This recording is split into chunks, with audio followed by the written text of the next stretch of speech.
Reds 4 and 5 roll to the outside in one of the hardest manoeuvres for our new rollbacks.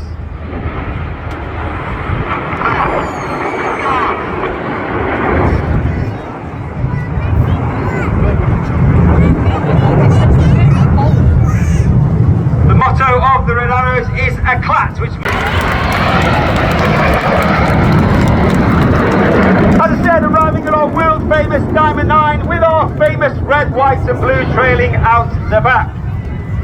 Red 1 immediately pulls them up, and you can see that platform of our trademark Diamond 9 1980, which is when we took control of the Hawk T-Mark 1, but it's still the aircraft that we fly today.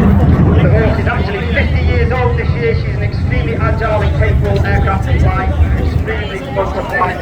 Perfect for the job that the Arrows do with